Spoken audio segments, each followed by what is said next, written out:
Está na hora do Café Missioneiro, até às 2 da tarde. Acompanhe a sua revista diária da Novos Horizontes com o jornalista e comunicador Fábio Delarruy.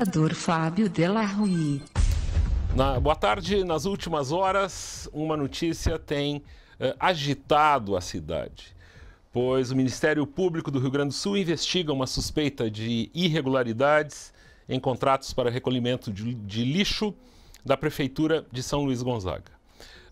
Esta notícia foi copiada do G1 pelos veículos de comunicação da cidade. Os sites replicaram e muitos desses levaram consigo a última linha. A última linha dizia o seguinte: o G1 tenta contato com o Luciano Nascimento, ex-candidato a vice-prefeito de Santo Ângelo. Pois a Novos Horizontes, ontem mesmo, por saber que o Luciano Nascimento é uma pessoa que está aqui todos os dias, aqui muito próximo, no Arena Grill, entramos em contato com ele e ele disse que estava chocado por ter sido citado nesta investigação e que não iria se pronunciar naquele momento. Pois na manhã de hoje, depois de novo contato, acertamos a participação dele aqui no Café Missioneiro. Ele está acompanhado de sua esposa e nas últimas horas eu imagino que tenha passado maus bocados. Luciano, muito boa tarde. Eu te recebo aqui, normalmente eu digo que eu recebo com muito prazer. Eu também digo isso para ti, que eu te recebo com prazer aqui, mas acima de tudo, saiba que desde que nós adotamos uma postura de produzir conteúdo jornalístico diário, a gente não tem feito, como fazem por aí, de replicar apenas notícias, mesmo que a notícia seja local, ou diga respeito às coisas daqui, continuam copiando o que os de fora publicam. Pois eu gostaria de ouvir de ti a tua versão dessa história. O que tu tens a dizer sobre essa denúncia do Ministério Público, que tu serias uma espécie de operador enfim, de um sistema aí, que até ganhou um apelido de mensalinho de São Luís. O que tu nos conta? Boa tarde. Boa tarde, Fábio. Boa tarde, ouvintes do Cafezinho, do Café Missioneiro. Realmente, pela primeira vez, venho numa rádio, numa situação difícil, constrangedora. Até... vai ser difícil de eu falar, porque...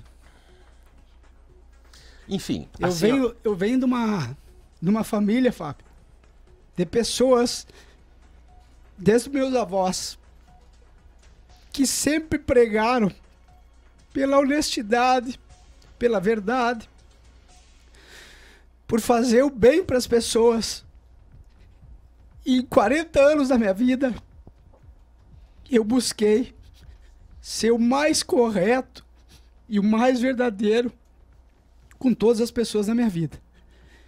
E para minha surpresa, ontem, uma matéria a nível estadual, eu estou sendo acusado, e da forma como foi posta a matéria, eu estou sendo condenado já por um absurdo de uma coisa que eu não participei e que eu desconheço.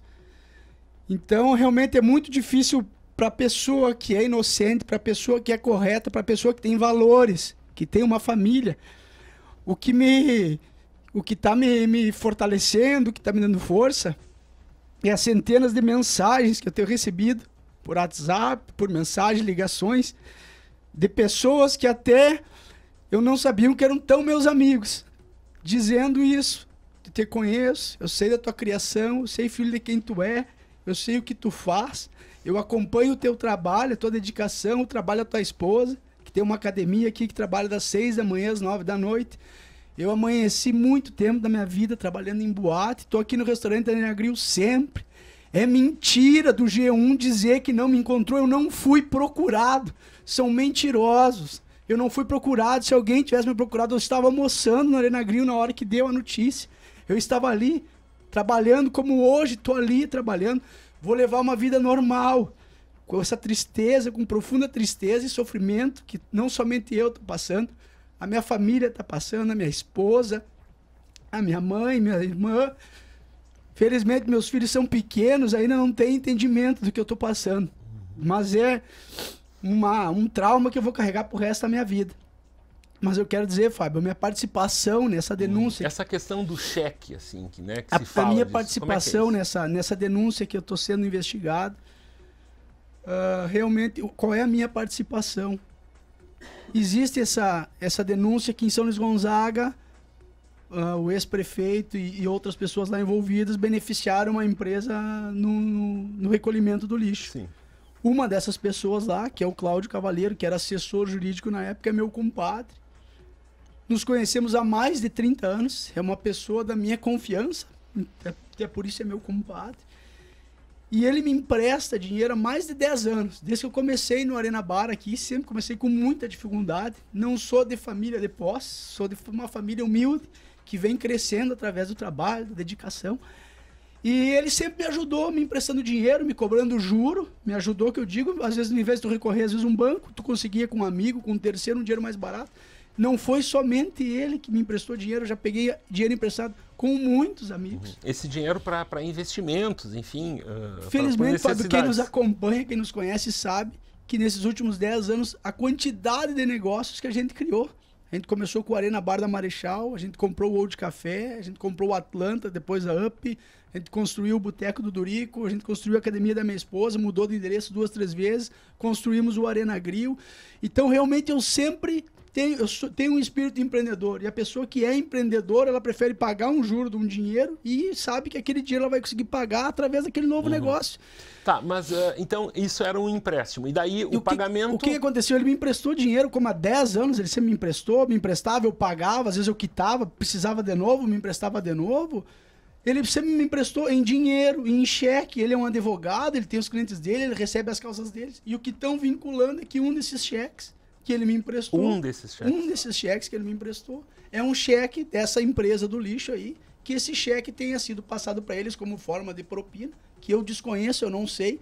Eu jamais, quando ele me deu esse cheque, ou outros que foram, que ele me passou várias vezes, outros cheques de dinheiro, eu nunca desconfiaria, não tenho como eu disse, uma bola de cristal para saber a procedência desse cheque vindo dele, que é um amigo, que é um compadre, que é uma pessoa da minha confiança. Jamais eu desconfiei que esse cheque possa ser ilícito, e eu não sei se é ilícito, há uma acusação. Então, Fábio, essa é a minha participação nesse crime de formação de quadrilha, de lavagem de dinheiro, porque um cheque dessa empresa cruzou na minha conta, então estão alegando que eu tenha sido esse operador financeiro aí, agindo de formas... Então, cara, realmente assim, eu queria dar esse esclarecimento, a minha participação nessa investigação, a minha participação toda essa minha participação, essa questão de um cheque ter passado na minha conta. Agora...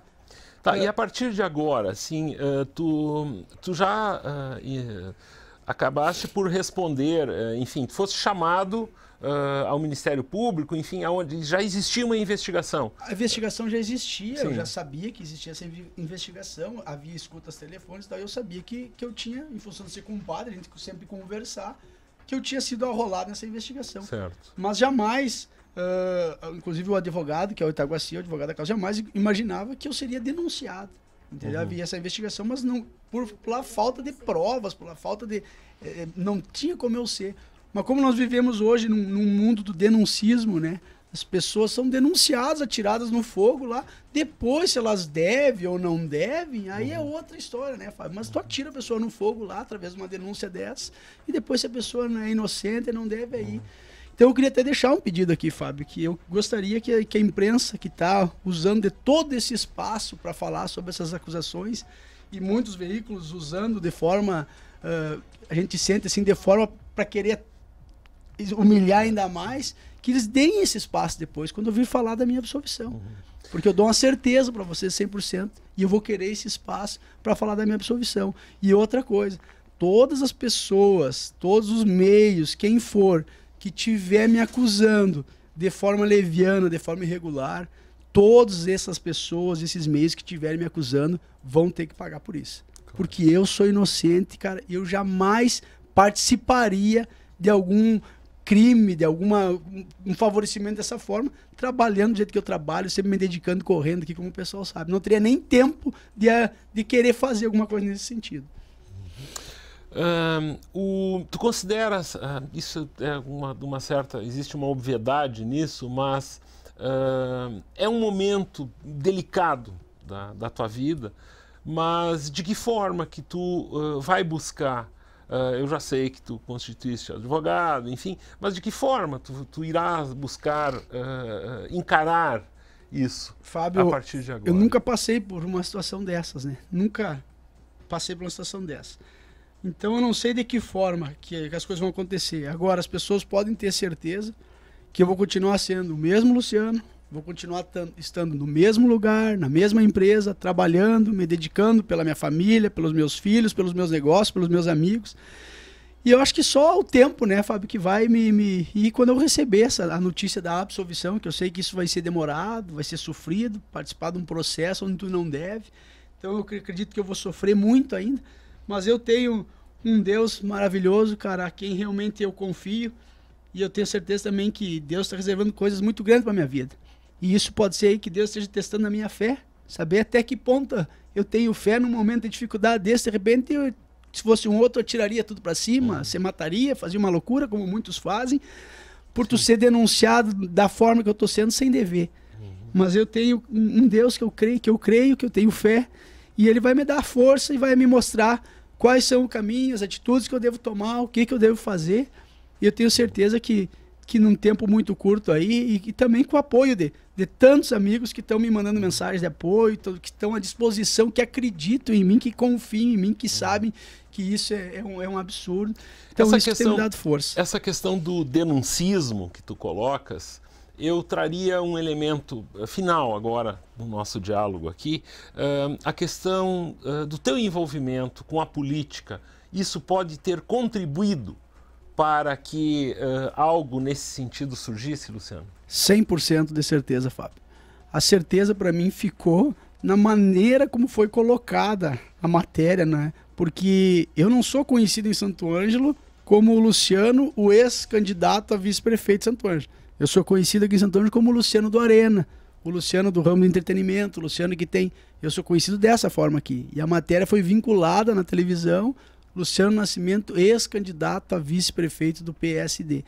Então eu vejo assim que tem uma maldade política muito grande atrás disso. E eu acho que tem pessoas, de repente até tem veículos preocupados com esse, de repente, surgimento de uma nova liderança política. Quero dizer que fiquem tranquilos que eu não almejo mais nada na política. Fui candidato num momento único. Não almejo absolutamente nada na política. A política é uma coisa que já passou na minha vida. Eu almejo realmente trabalhar, me dedicar, cuidar das minhas coisas. Mas eu tenho certeza que se eu não tivesse tido envolvimento político, se eu não tivesse tido candidato, eu não teria nem sido denunciado. Com certeza. Muito bem. Alguma consideração final, Luciano? Eu quero deixar aqui registrado o meu agradecimento. As pessoas que confiam em mim podem continuar confiando que aquele Luciano que vocês conhecem, verdadeiro, correto, é o Luciano que está aqui. Estou passando por isso porque deve ser alguma aprovação de Deus na minha vida. Mas vocês vão poder se orgulhar porque tem pessoas que estão me defendendo na rua já. Essas pessoas vão poder se orgulhar de dizer que defenderam realmente uma pessoa que não devia. Tá? Muito obrigado aí pelo espaço e pelo café. Eu agradeço a tua coragem de estar aqui conosco e saiba que sempre estaremos abertos aqui à tua manifestação e tendo a tranquilidade que conduzimos essa questão nas últimas 20 horas aí, da forma com que melhor um veículo de comunicação deveria ter conduzido, e talvez por isso que tu esteja aqui nesse momento prestando esse esclarecimento e apresentando a tua posição em relação ao que ocorreu. Nós vamos ao intervalo e o Café Missioneiro continua em seguida. A melhor rádio do seu rádio. Novos Horizontes. Estamos de volta com o Café Missioneiro com o jornalista e comunicador Fábio Della Rui. Estamos de volta com o Café Missioneiro com novos entrevistados após esses momentos aqui um tanto tensos com a presença do Luciano. Eu recebo o diretor-geral pro tempore, o senhor Marcelo Éder Lambi, do Instituto Federal de Educação, Ciência e Tecnologia de Santa Rosa, e daqui de Santo Ângelo, a diretora de ensino, Maria Aparecida Luca Paranhos, do IFET. Este é o nosso assunto, é o assunto que estava previsto para todo o Café Missioneiro de hoje, que teve o seu formato um pouco modificado.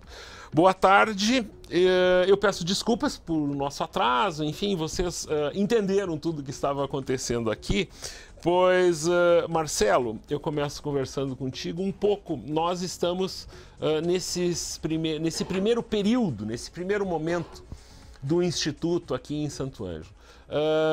Em Santa Rosa ele já existe há algum tempo. Eu gostaria que tu descrevesse para os nossos espectadores e radioouvintes como que foi esse primeiro momento da chegada em Santa Rosa, enfim, das pessoas entenderem efetivamente o que o Instituto pode oferecer e o que representa para uma comunidade, uma região, a presença desse Instituto. Muito boa tarde. Boa tarde aos ouvintes. Na verdade, o Santa Rosa, o Instituto, ele iniciou suas atividades em 2010, então estamos aí no 5º ano de funcionamento efetivo do Campo Santa Rosa, e faz parte de todo um programa de expansão da Rede Federal de Educação Profissional, né? Hoje, ao todo, são mais de 500 campos espalhados em todo o Brasil, né? E que tem a função, e que nasceram efetivamente para possibilitar às comunidades, né, do interior do Brasil uma formação técnica, especialmente de nível médio, né? Então, a lei que criou os institutos, ela prescreveu ali, então, que cada instituto deveria ofertar 50% das suas vagas no ensino técnico de nível médio, 20% em cursos de licenciatura, que é uma outra vocação dos institutos também, trabalhar com formação de professores, e os outros 30% nas demais áreas, enfim, bacharelados, tecnólogos, especializações, enfim, né? Então, essa é a finalidade com que nasceu os institutos, né? E aí eles se incorporaram às escolas técnicas federais, os Cefetes, todos que existiam, agora são todos denominados institutos. Em Santa Rosa, especificamente, então, como eu dizia, né, os trabalhos iniciaram em 2010, com esse objetivo de dar essa formação, então, técnica de nível médio, ofertar isso de forma gratuita, né, para toda a comunidade.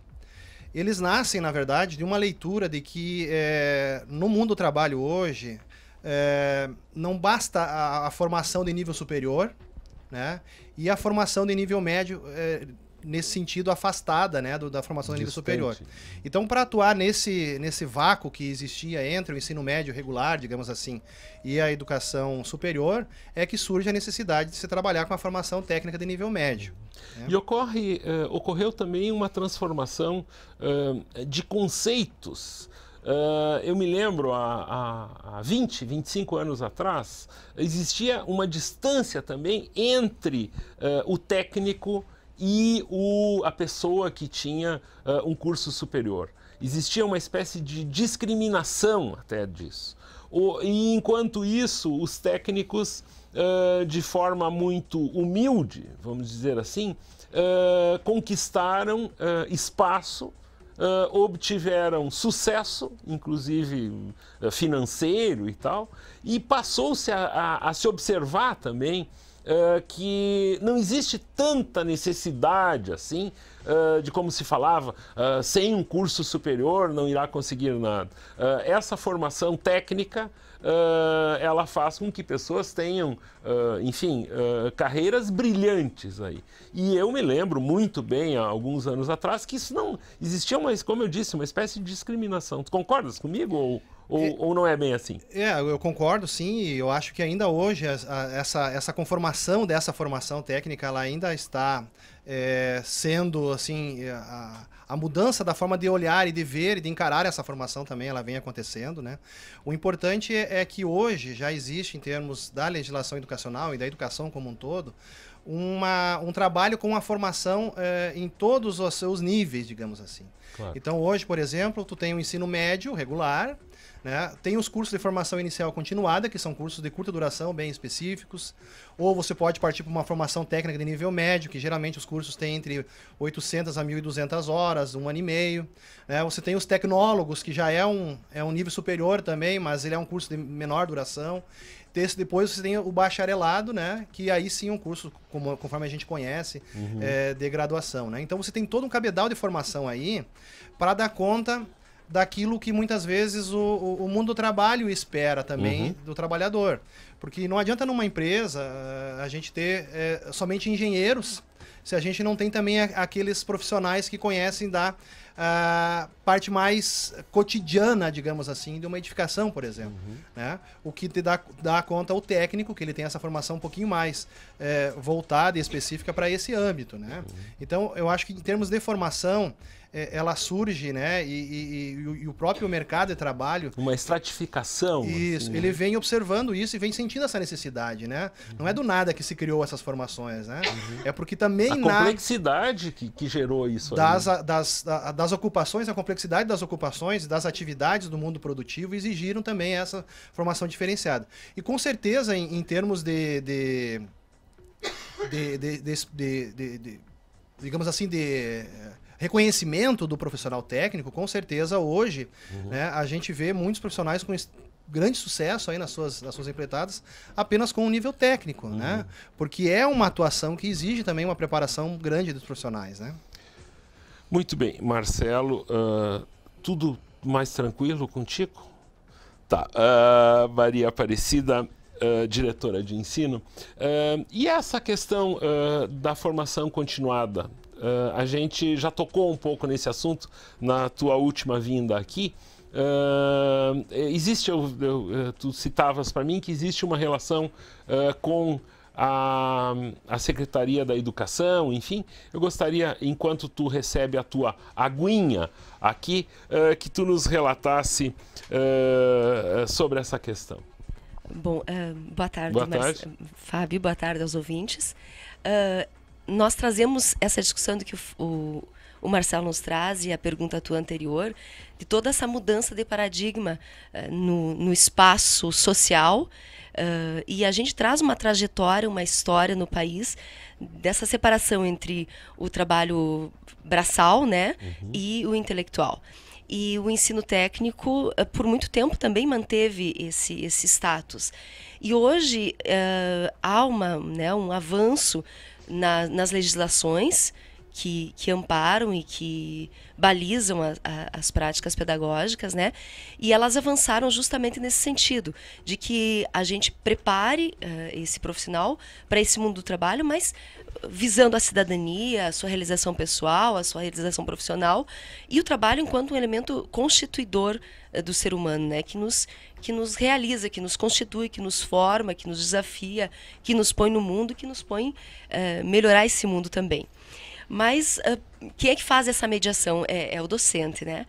Existe a legislação, mas quem vai realizar esse olhar, quem vai organizar esses espaços de aprendizagem é o docente. Então, nós estamos nessa formação. Hoje nós estamos com um grupo de professores da região. Aqui temos professores de Santo Ângelo, de Guarani das Missões, de Entre Juiz, professores das áreas, né, que trabalham nessa formação técnica, né, que trabalham nos cursos técnicos, e estamos discutindo todos esses conceitos, esses paradigmas, esses princípios que agora devem balizar, né, que já vêm sendo pontuados nos documentos oficiais e que precisam agora acontecer efetivamente nas práticas pedagógicas, né? Algumas questões como o trabalho como princípio educativo, a pesquisa como princípio pedagógico, então que não seja só a escola deixe de ser esse espaço de transmissão somente, mas que seja essencialmente um espaço de construção, de problematização. Então, precisamos trazer essas discussões, precisamos socializar as práticas que acontecem, né? E tem bastante práticas interessantes, tem outras que ainda estão precisando ser problematizadas, para que a gente desconstrua alguns modos de agir, construa outros, socialize novos, né? Possa vislumbrar outros meios de acontecer a educação, mas essa mudança tem que acontecer. E ela vai acontecer quando a gente se debruçar em cima dos livros, né? Quando a gente estudar, quando a gente parar para fazer essas formações que às vezes elas são muitas vezes forçadas, né? Impostas, mas elas têm a sua importante contribuição nesse processo de formação dos professores.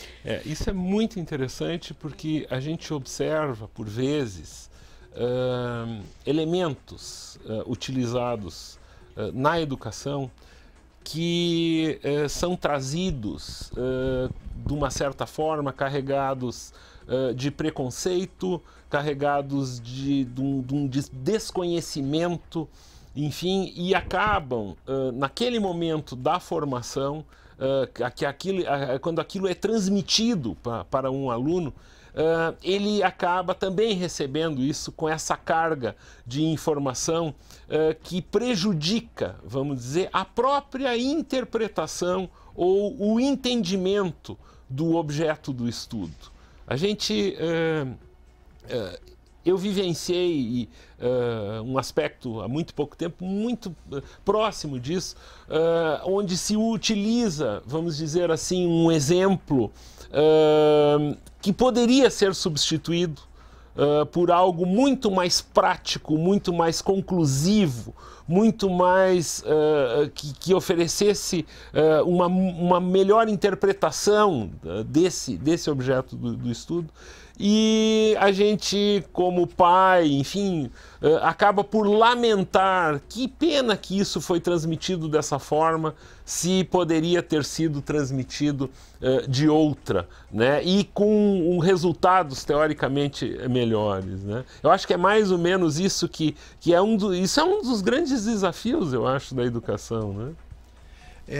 Eu acho que parte do preconceito que tu colocaste aí em relação ao ensino técnico, que ele hoje existe, né, vem daquilo que a Cida pontuava antes, que é a questão da separação do trabalho intelectual do trabalho manual.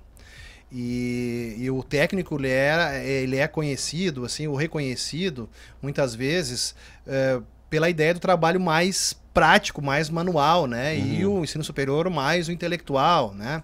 Eu acho que esse paradigma é que tem que ser quebrado, né?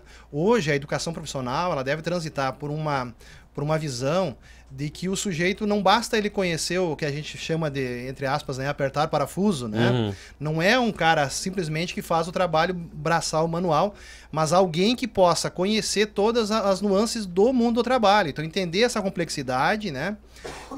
E a partir dessa compreensão, então, ser não somente um trabalhador, mas um cidadão trabalhador. Sim. Né? Então, conhecer... E que muitas vezes detém o conhecimento tanto quanto o que tem a formação acadêmica. Né? Com certeza, né? E ainda melhor do que isso, porque ele está mais diretamente ligado com a realidade. E a realidade, ela não é prática ou teórica, ela é o conjunto disso tudo, é uma complexidade maior, né? Então, nessa formação que a gente trabalha com os professores, também vem a partir de um programa que é financiado pelo governo do estado, com os professores de todas as áreas, mas no nosso caso, mais especificamente da educação profissional, com vistas a estudar alguns conceitos relacionados a isso, para voltar-se para um trabalho com o ensino médio integrado. O que é o ensino médio integrado? É aquele ensino médio em que o sujeito pode cursar o ensino médio regular e junto com ele já fazer um ensino técnico também. Daí essa questão que tu levantaste aí, da dificuldade às vezes de tu exemplificar alguma coisa, né? Comentávamos hoje de manhã na formação, ela ganha um outro significado, porque quando você está trabalhando, por exemplo, matemática, num curso de edificações, por exemplo, né, você não vai trabalhar matemática pura e simples como a gente costuma ver, né, no ensino propedêutico, no ensino médio. Tu vai trabalhar essa matemática já voltada para um contexto das edificações. Para o aluno que está no ensino médio, ver aquela matemática que é trabalhada em sala de aula, ganhar significado na prática que ele tem lá numa disciplina técnica, enfim, isso é maravilhoso, isso contribui enormemente para a formação do sujeito, né? E aí sim ele consegue dar esse caráter mais, consegue abranger essa complexidade da realidade melhor, né? Do que simplesmente ele vê o conceito e não vê aonde que ele vai aplicar. Exatamente. E que por muito tempo, por questões de investimento, pela própria realidade do país, por exemplo, uma geração inteira aí não teve acesso a isso. Eu considero a minha geração um tanto injustiçada nesse ponto, porque tínhamos que imaginar tudo né? Eu ainda tive a sorte de uma formação de segundo grau bastante sólida, mas eu vi escolas onde, e isso ainda existe em grande parte do país, onde tem que se imaginar.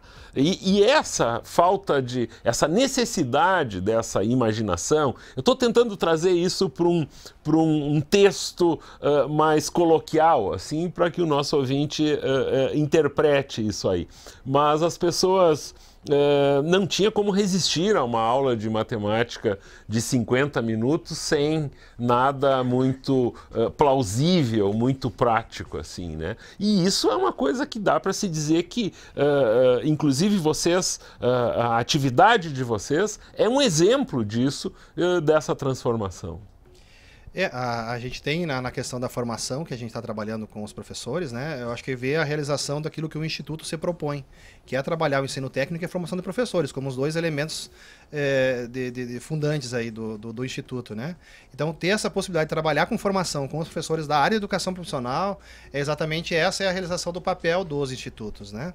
Para procurar discutir essa questão, que nem eu colocava anteriormente, e tornar... Na verdade, o que a gente precisa entender também é de que o ensino médio, ele é uma etapa da formação do sujeito.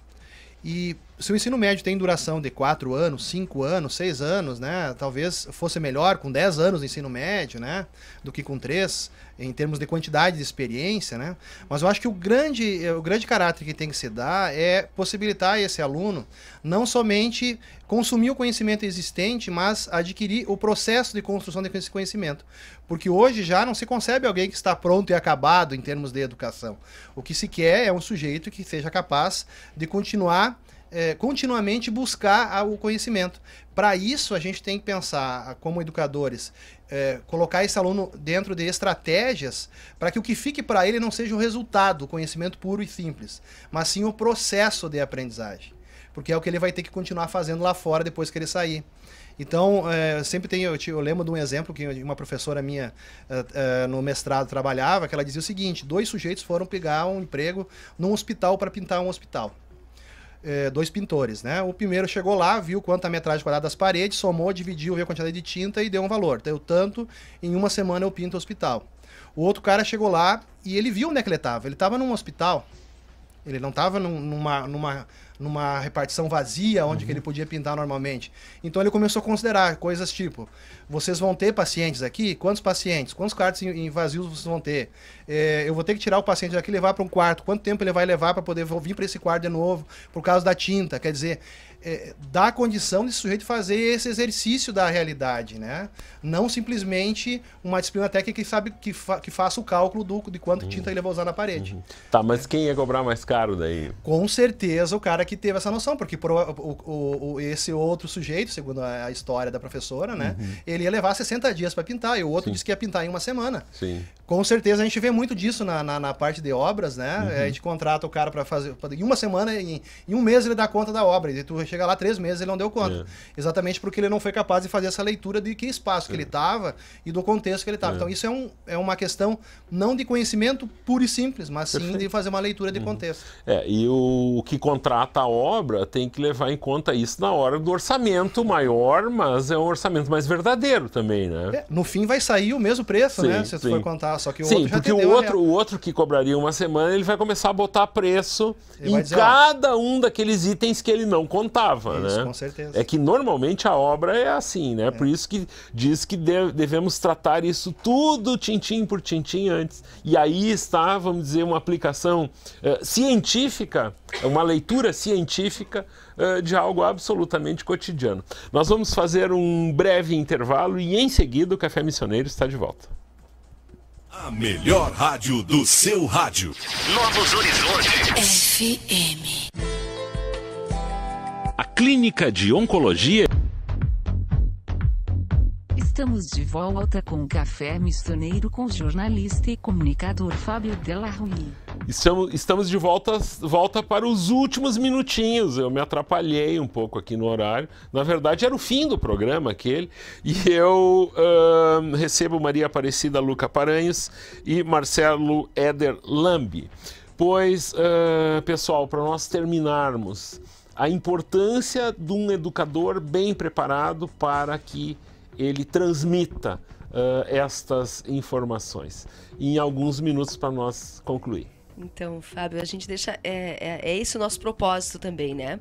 De que os educadores se constituam esses sujeitos histórico-críticos sociais e se sintam protagonistas desse espaço educativo, né? Como efetivamente sujeitos de transformação. Porque são eles que farão essas articulações das aprendizagens, né? Essa significação desses conhecimentos, senão a legislação só vai fazer aquela parte e as coisas vão continuar como normalmente foram, né? Então, quem vai promover isso, quem vai fazer essa articulação, quem vai provocar essas aprendizagens é o professor. Então, a importância desse sujeito bem preparado, né, que estuda, que pesquisa, que faz, que protagoniza essa mudança.